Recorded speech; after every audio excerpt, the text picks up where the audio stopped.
Fala galera, tudo bom? Professora Débora mais uma vez aqui com vocês para que a gente trabalhe algumas questões, vamos exercitar um pouquinho, né? Hoje a gente vai resolver questões abordando os conceitos relacionados ao núcleo celular. Então, vamos começando aqui, ó. A ilustração procura representar experimentos realizados em amebas, os quais demonstram a importância do núcleo no controle das atividades. Olha bem o que é que ele está colocando aqui, ó. Ele está mostrando o citoplasma com o núcleo e está indicando que vai haver uma fragmentação dessa estrutura celular em duas, certo? Em duas outras estruturas, sendo que nessa fragmentação apenas uma das estruturas é mantida e a outra meio que dispersa. Qual é a estrutura que vai se manter? Justamente a estrutura que está com o núcleo. Por que ocorre a fragmentação da que está sem núcleo? Porque o núcleo é o centro de comando celular. Se eu não tenho um comando celular, eu não tenho célula, tá?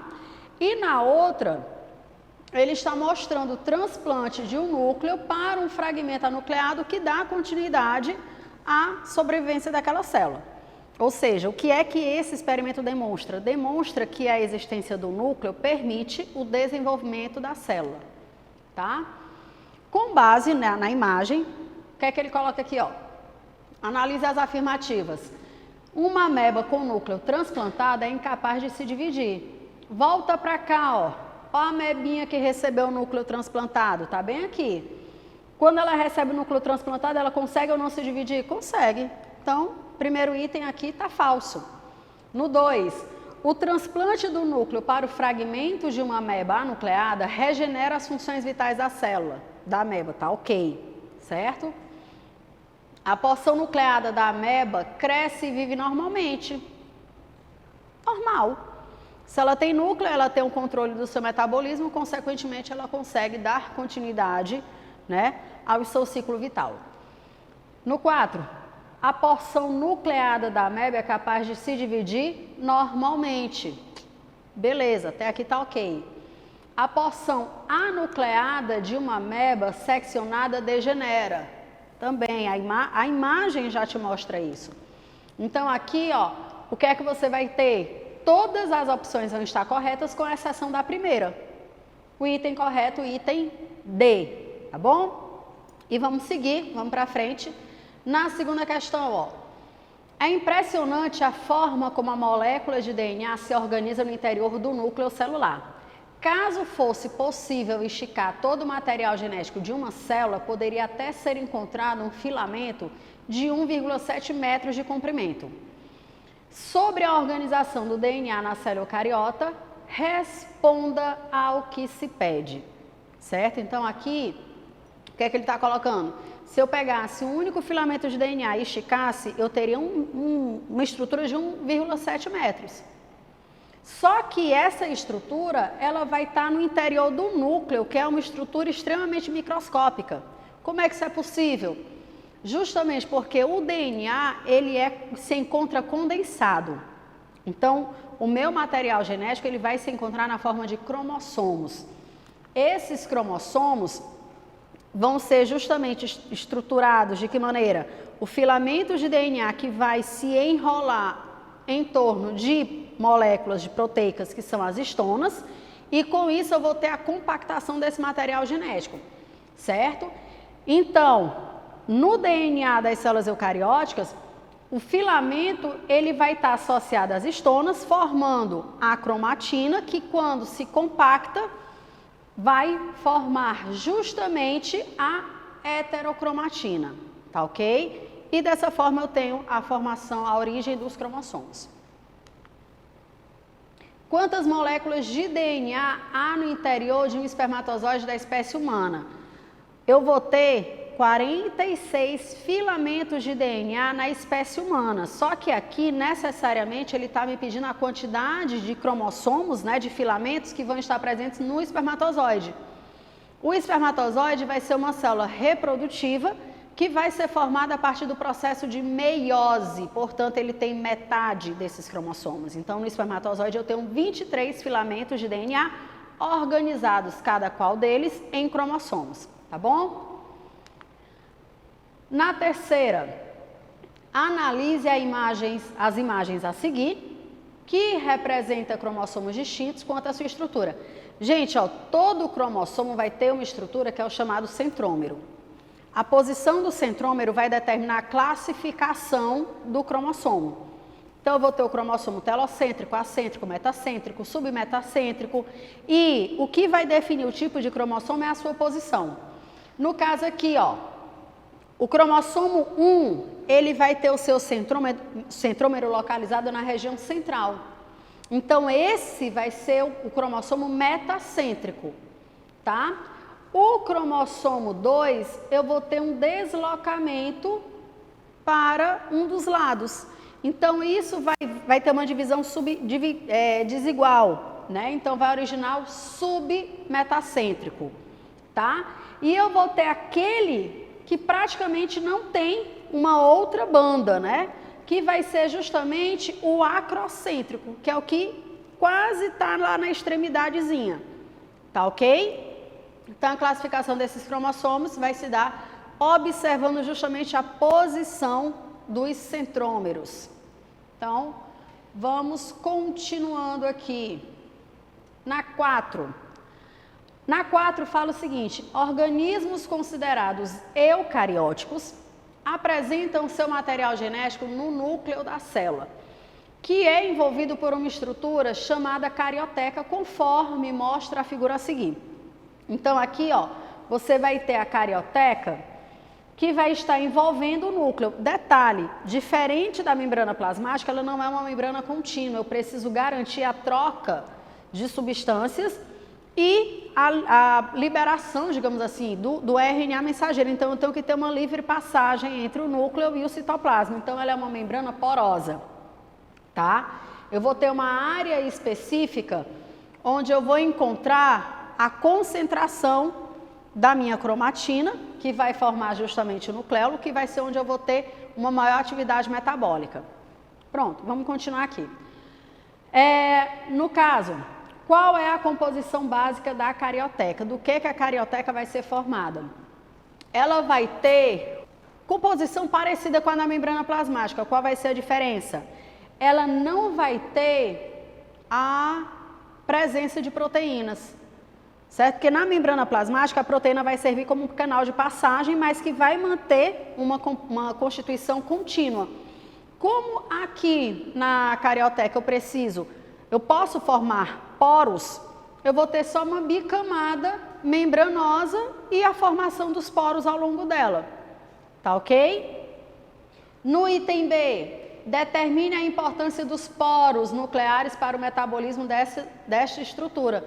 Qual é o papel dos poros? Vai ser justamente garantir o fluxo de substâncias que vão entrar e sair do núcleo, tá? Então, eu preciso otimizar a troca de informações, a absorção e a liberação de substâncias que vai ocorrer no núcleo da célula, tá bom? Seguindo, temos aqui a quinta questão, que diz o seguinte: na década de 40, descobriu-se que algumas células retiradas de indivíduos humanos com 2 cromossomos sexuais apresentavam no núcleo interfásico um pequeno corpúsculo de cromatina intensamente corado. Esse corpúsculo é denominado, então vamos lá, ó. Na determinação do sexo da espécie humana, nós vamos ter 2 cromossomos, que são considerados os cromossomos sexuais. Nós vamos ter o cromossomo X e o cromossomo Y. No cariótipo dos homens, você tem a combinação do cromossomo X e o Y, certo? Tanto que o homem ele é considerado um organismo heterogamético. Enquanto que as mulheres, elas vão ter no seu cariótipo os cromossomos XX. A mulher ela é homogamética, tá? Quando eu falo que é homogamético ou heterogamético, é porque no caso do homem ele vai formar 2 tipos de gametas, de acordo com a presença desses cromossomos, gameta X e gameta Y. A mulher, qualquer que seja o gameta que ela forme, só vai ter o X, tá? E o que é que ocorre? Na mulher, eu não preciso ter os 2 cromossomos sexuais ativos.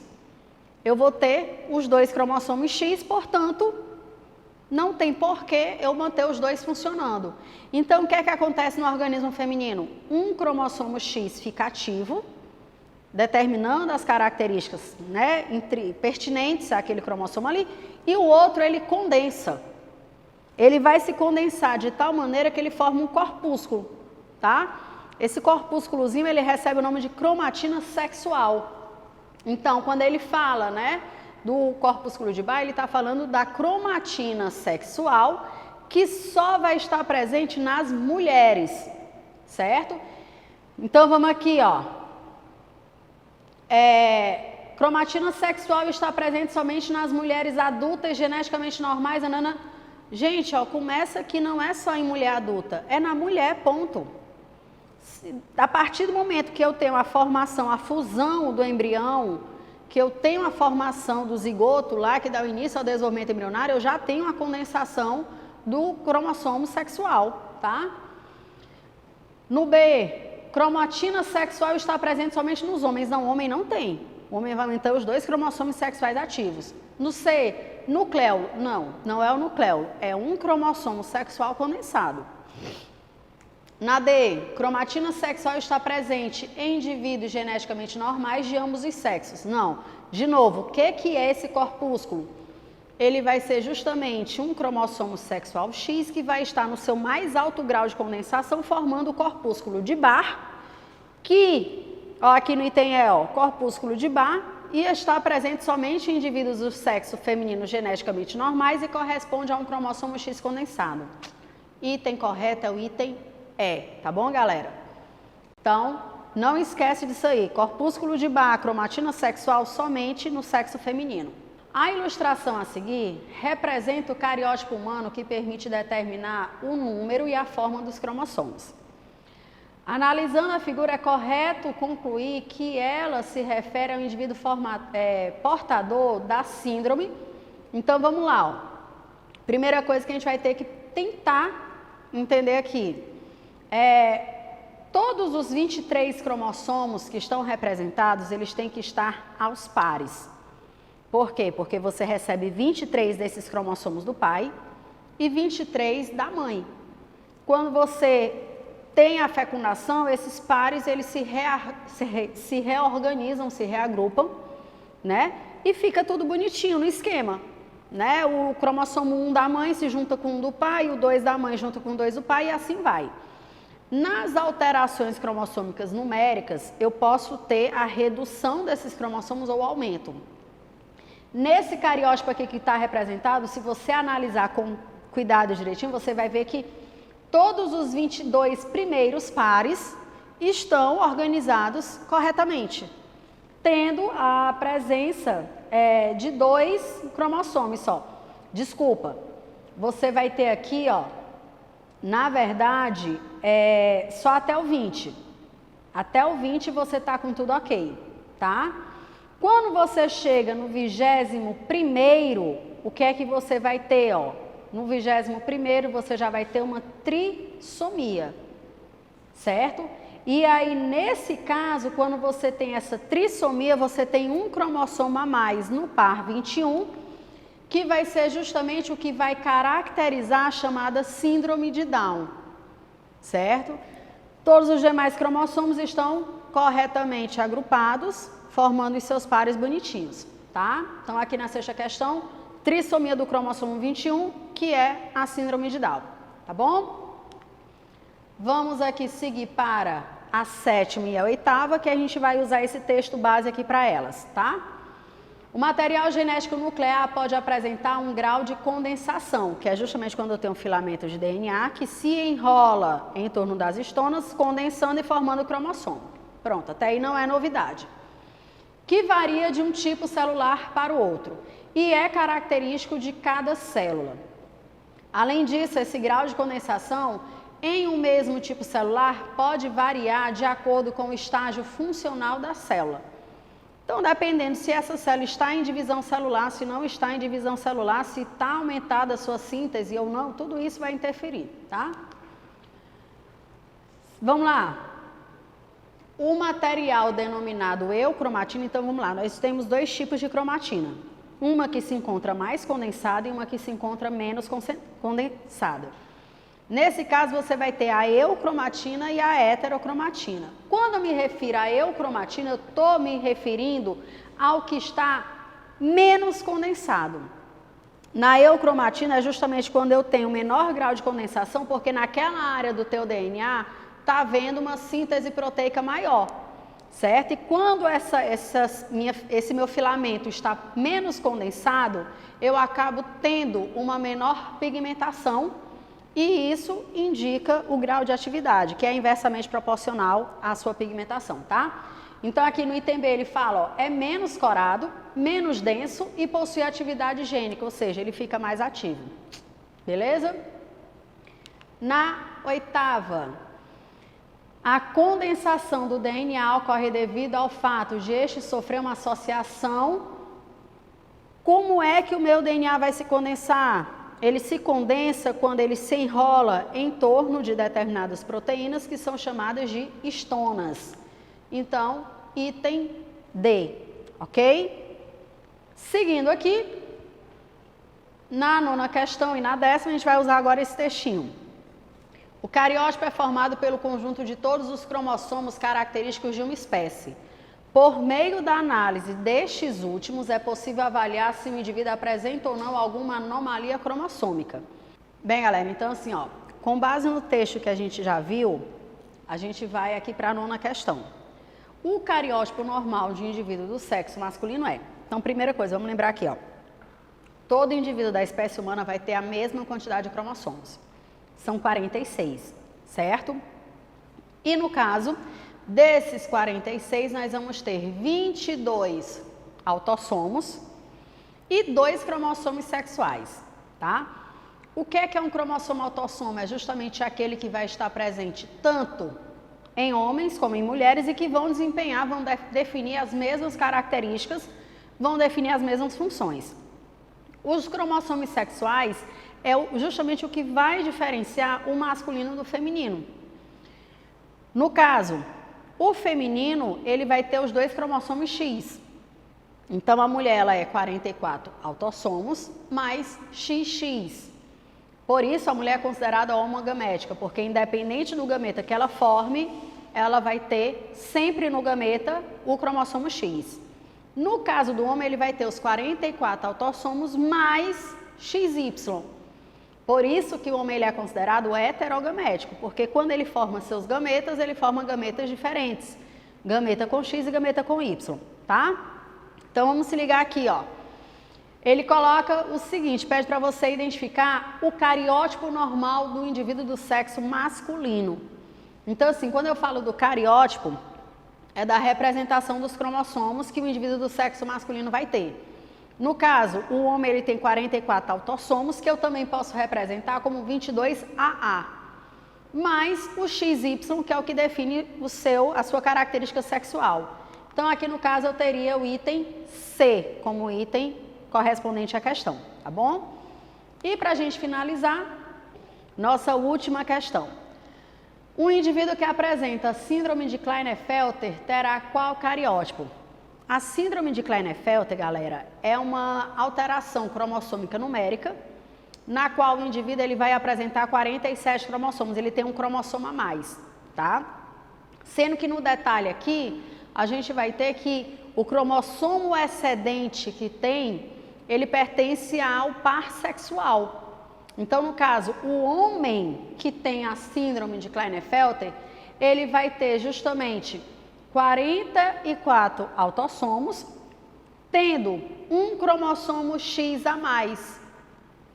Então, no total, ele tem 47 cromossomos, sendo do cariótipo sexual XXY. Então, no par sexual, ele sofre uma trissomia, tá? Então, o item que vai responder essa questão aqui vai ser justamente o item 10, onde ele tem 47 cromossomos, sendo o cromossomo extra o cromossomo X. Ok? Então, aqui, item B. Galera, mais uma vez, valeu pela atenção de todos. Muito obrigada e até a nossa próxima aula. Tchau!